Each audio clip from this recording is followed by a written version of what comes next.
Hello, guys. Hello, everyone. Today is Friday, yeah, the last day of the week.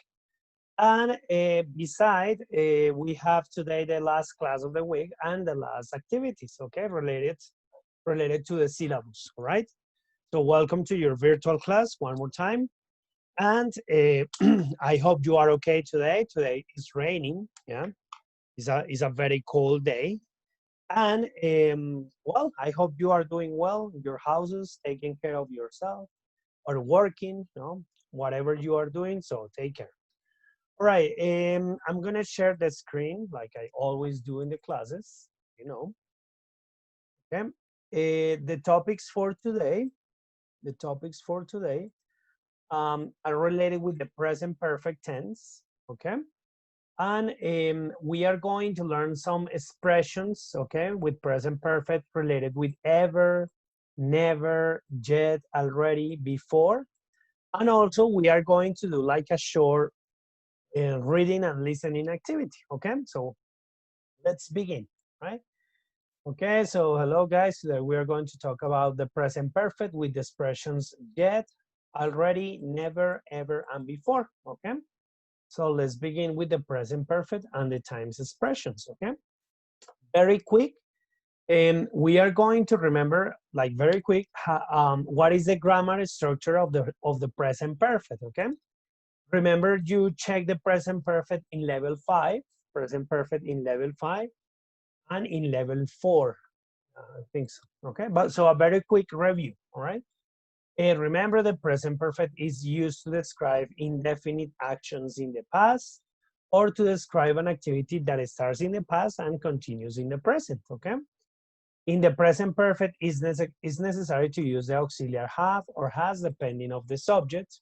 Remember the grammar structure, subject plus have or has plus the verb in past participle plus the complement, okay? Example, I have done my homework, indefinite time in the past, or she has started the class, the action continues in the present, okay? Remember that in present perfect, we use the past participle of the verb, okay? So in simple present, remember, or the base form, for example, of the verb to be, it's be.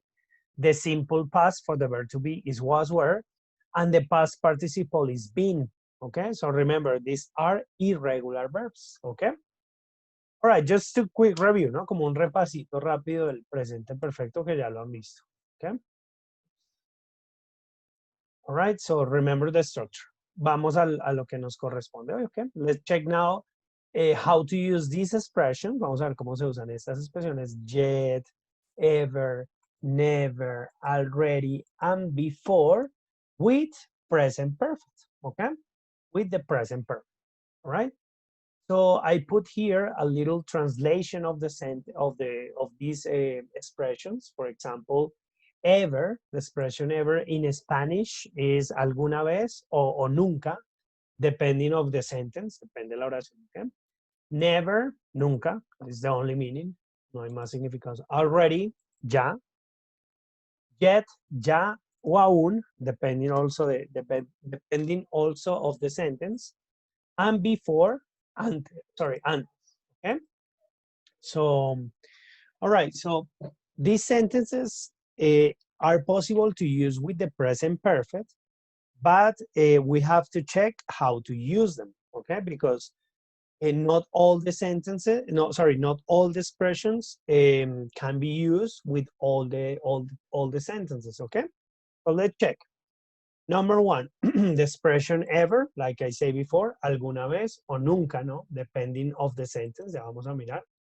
It is used in questions, se usa para preguntas, and negative sentences, y oraciones negativas, ¿listo? Entonces, ever, en una oración afirmativa en presente perfecto, is not possible, okay? So, in present perfect, we put it before the verb in the sentence, okay? Example, have you ever been to Brazil? No, have you ever, okay? Have you ever been to Brazil? In Spanish will be like, ¿alguna vez has estado en Brasil? Sería la alguna vez, ¿no? Sería ever, okay? Y es una pregunta, ¿no? So, question, right? Or negative sentences. I haven't ever been in the Carnival of Rio. nunca he estado en el carnaval de Río. Entonces aquí era donde les decía que ever puede ser alguna vez o puede ser nunca. Entonces es alguna vez cuando es pregunta y es nunca cuando es negación. Right? That is the meaning of ever in present perfect. Okay, be careful. Check the position. We have to put the expression before the verb. El verbo, this is the verb. Y antes del verbo, we put ever, okay? Ever está antes del verbo, miren. Have you ever been to Brazil? I haven't ever been in the Carnival of Rio, okay? So this is the correct position. It's not possible to put ever, I don't know, at the last part of the sentence. For example, have you been to Brazil ever? So this is incorrect. Incorrect. Why? Because the expression ever is put in the last part of the sentence, okay? So it's not possible. Aquí no va ever. Va antes del verbo como está. Okay? So be careful with that.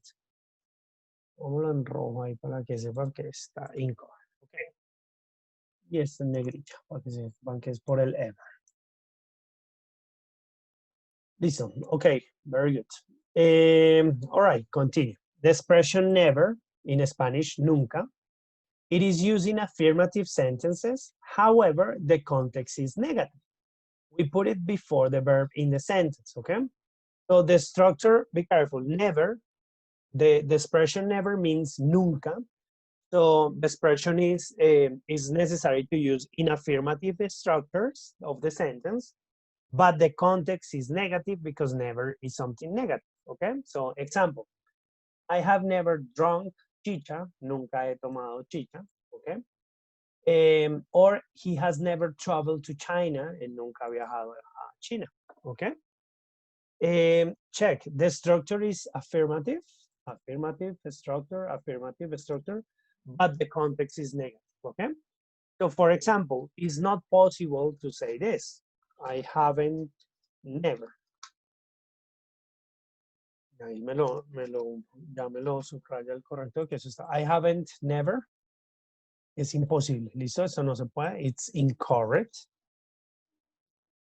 Porque será como like a double negation, ¿no? Será como negar doble vez, como yo nunca no he viajado a China. So that's not logical, okay? So this is incorrect. Okay, so be careful. El never siempre va en estructura afirmativa, pero el contexto es negativo. Okay, very good. Okay, the next expression is already, which in Spanish, the translation is ya, literal, that's the translation, okay? It is used in affirmative, and interrogative sentences. We put it before the verb in the sentence. Example, we have already been to St. Patrick's Day. Nosotros ya hemos estado en St. Patrick's Day. Affirmative sentence. Have they already, aquí viene el already, también va antes del verbo, ¿listo? Como el otro. Have they already danced in Notting Hill Carnival? Ellos ya han bailado en el carnaval de Notting Hill. Okay. Or have they already danced in the Notting Hill Carnival? Ellos ya han bailado en el carnaval de Notting Hill. So that is a question, no? Have they already danced in the Carnival of Notting Hill? In the Carnival of Notting Hill. I want to, sorry, I did the same exam. No, it's not. Okay, so already, so for affirmative sentences and interrogative, okay? For questions and affirmative sentences, no more, all right? Y esa sí traduce ya, no hay otra interpretación, okay? The next expression is ya, for negative, yet, sorry, in Spanish, ya, and for negative sentences, and aún for questions, okay? That is the meaning in Spanish, sorry. It is using negative, se usan negativas, and interrogative sentences, okay? And we put it at the end of the sentence. Se pone al final de la oración, okay? Different than the previous ones. Example, she hasn't finished the homework yet. Esta oración es negativa, entonces ella aún no ha terminado la tarea. Aquí se interpreta como un aún. ¿Ok? Y acá, you haven't driven your you haven't driven your brand new car. Ustedes aún no han conducido su nuevo auto. You haven't driven your, what is this brand? No, sorry, your new car. So, you haven't driven your new car yet. Sería como negativa, similar. Aquí también funciona como aún. Y en preguntas, have you written the report yet? Aquí sí ya cambia la interpretación, sería como un ya has escrito el reporte. That would be the meaning in, sorry, in Spanish. O ya escribiste el reporte, sorry. O ya escribiste el reporte, cualquiera de las dos. On the last one, has he arrived yet? Él ya ha llegado, ¿ok? And that is a question. Son preguntas, ¿listo? Entonces, yet for negative and interrogative, ¿ok? La expresión yet se usa para negativas, interrogativas y traduce ya, ¿ok? And, ya o aún, sorry. And the next one is before, ¿ok? Estas sí ya las conocen. The meaning in Spanish is antes. And is possible to use for all sentences, affirmative, negative, and interrogative, ¿ok? So it's possible to use for the whole sentences. Example, she has gone to Mardi Gras before. Ella ha ido a Mardi Gras antes, affirmative. They haven't driven their new car before. Ellos no han conducido su nuevo auto antes. Have you participated to Thanksgiving before? ¿Has participado en un día de acción de gracias antes? That will be a translation, okay, in Spanish. Okay. So let's practice, okay? Exercise activity number 1. You have to select what is the correct option, ever or never, to complete the sentence, okay? Remember the rules, okay? Ever, alguna vez para preguntas y para negaciones. Never, nunca, para oraciones afirmativas con contexto negativo. Already, que traduce ya, para afirmativas e interrogativas. Yet, que traduce ya o aún, para negativas o interrogativas. Before, para todas las oraciones affirmative, negative, and interrogative, okay? So select, put right here, what is the correct option? Have you, blah, blah, blah. Have you told her the good news, blah, blah, okay? So choose the correct option. Remember also the position, okay? For example, the expression ever comes before the verb. The expression never comes before the verb. The expression already comes before the verb. The expression yet goes at the end of the sentence. Check here, no, yet at the end, in the last part of the sentence. And the expression before in the last part of the sentence, okay? So be careful with that. Check the correct position of the time expression, okay? So activity 1, so select the correct option. Activity 2, hazle preguntas a Matt, bueno, alguien que se llama Matt, sobre las cosas que ha hecho usando el presente perfecto, plus ever, solo con ever. Ya está el ejemplo, have you ever failed an exam? Aquí todas son con ever, ¿listo? Hagan la oración con presente perfecto. Traducir estas, ¿has hecho surf alguna vez? Entonces, tienen que mirar cuál es la expresión, alguna vez, cuál sería, ever, ¿no? Nunca he estado en Madrid, so translate the sentences using the expressions and the present perfect, okay? Listo, that is related with the present perfect, okay? And the expressions yet, never, ever, and already. Okay, and this, the next activity, it's related with celebrations, okay? Which is the topic for the second week, according to the syllabus, okay? Celebrations around the world. Listo, vamos a aprender como vocabulario de celebraciones del mundo, all right? Cómo celebra la gente. Holiday celebrations in other countries, okay? Okay, I have some vocabulary related with ways to commemorate a holiday, okay? So I put here the vocabulary, and here I write the word with the definition, okay? For example, a set of fireworks, ¿no? Que sería como prender juegos pirotécnicos, okay? That would be the meaning. marching parades, que sea marchar en desfiles, have picnics, hacer picnics, give each other gifts, darse regalos, wish each other well, desearse bienestar, ¿ya? Remember the dead, visitar a los familiares o amigos fallecidos, and wear costumes, vestir o ponerse un disfraz, okay? So these are like typical maybe activities we do in a celebration, okay? So, okay, basically we have three types of holidays, or, bueno, van a encontrar esta palabra, celebrations or holidays, para que de una vez lo aprenden. Eso se puede decir celebration, celebrations, que sería más gringa, or holidays, que sería más británica, ¿listo? Holidays alrededor del mundo, celebrations or holidays. Okay, so we have three types of holidays, no? We have a historical holiday, a religious holiday, and a seasonal holiday, okay? Those are the three types of holidays we celebrate in Colombia, for example. Example, in Colombia, a historical holiday will be the 20 de julio, okay? The day of the independence, no? It's a historical holiday because it's the independence of Colombia from the Spanish people, and we recover the freedom of the law, etc., etc. That is a historical holiday, okay? And another example, for example, religious holiday is Semana Santa, ¿no? Semana Santa, que en inglés se dice Easter, ¿ok?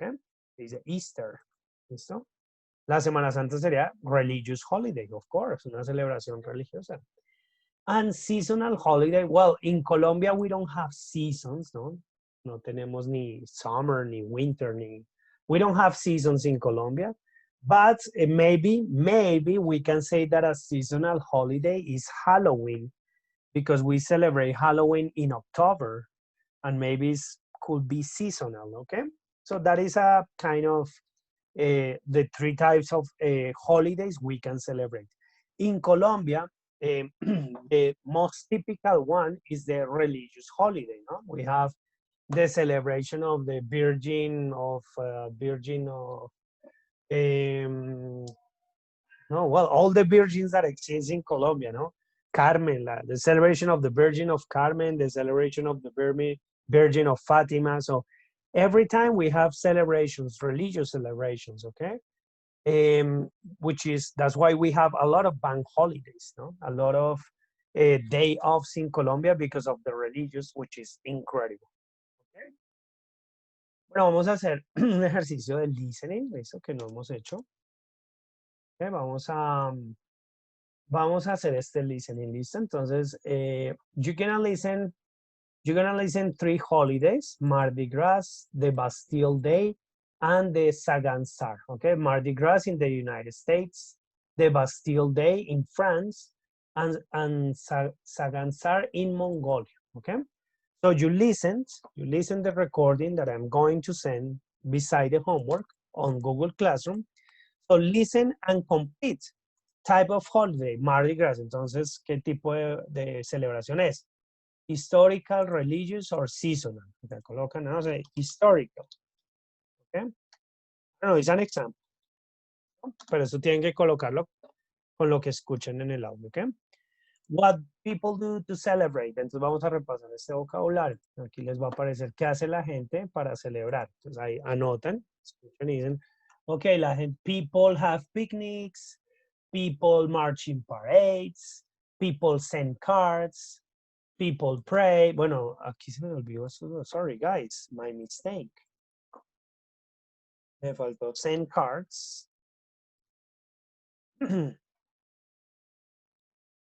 Que es como, bueno, esto ya casi no se envía, ya casi no se hace, ¿no? Enviar tarjetas, ¿no? Antes la gente enviaba tarjetas en Navidad y este tipo de cosas, ya no. Ahora se envían por email, I imagine, ¿ok? Y el otro que se me olvidó que es pray, muy importante. Pray, rezar, en Spanish, ¿ok? Listo, okay, so one more time. You have to complete this chart. according to the listening, according to the audio, okay? What people do to celebrate Mardi Gras? So listen and complete using the vocabulary. March in parades, have picnics. If there is other extra information, so writing down as well, okay? Or writing down or complete it down here with the computer, okay? Hizo así con Mardi Gras, luego sigue el Bastille Day and Sagansar in Mongolia, okay? So write the type of holiday and the activities to celebrate that, okay? All right, and this is a reading and a listening at the same time. I am going to send the listening, so just read and listen, no more, okay? And then you continue with the listening and the reading. This is 3 holidays, the Ramadan, the Chinese New Year, and Simón Bolívar's birthday. Okay? Aquí en Bogotá, aquí en Colombia no celebramos esto. Okay, en Ramadan, Chinese New Year, listen and read. Y lo escuchan y siguen perdón, el audio con la lectura. Okay? No more. Y después contestan esto. Okay? Very easy. Complete the chart according to this information. So, okay? What of these activities people do in this celebration? For example, give each other gifts. Acá la gente se da regalos, pues tú lo chulean, ¿ok? Si es en Chinese New Year, si es en el Ramadán, si es en los 3, lo hacen, lo chulean. Si solo es en uno, bueno. Si es en 2, ok, whatever. So give each other gifts a través del vocabulario, wear costumes, pray, wish each other well, get together with the families, perform traditional dances, decorate their houses, celebrate for several days, or give away money, have parades, avoid eating during the day. And which holiday is celebrated in more than one country? So select the correct options, okay?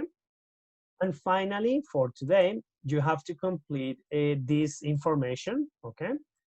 So categories of holidays in Colombia, very short description, okay? Not too much. Huh? Un ejemplo de historical holiday in Colombia, seasonal holiday in Colombia, and religious holiday in Colombia. Name of the holiday, entonces historical, entonces la batalla de Boyacá. Parece que nombres propios no se traducen, ¿listo? No van a traducir batalla de Boyacá, ¿qué así se llama? El propósito, commemorate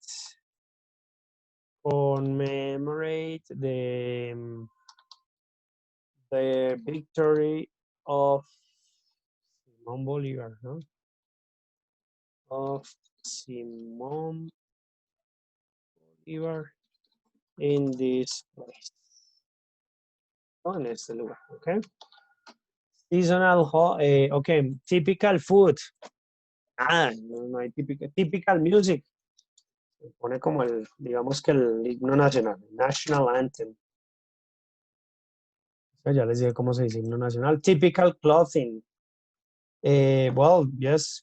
I don't know. Uniforms. Typical clothing. No, nothing. No. Others, aquí sí en otros. Marching parades. El tema hace desfiles, ¿no? Or military parades, we can say. Si no hay, obviamente, si ese día no hay ninguna comida típica, pues lo dejan así en blanco. ¿Listo? Solo las categorías de que puedan llenar, ¿ok? All right, my dear guys, that's all. Thank you so much. See you in 30 minutes in class, okay? Bye-bye.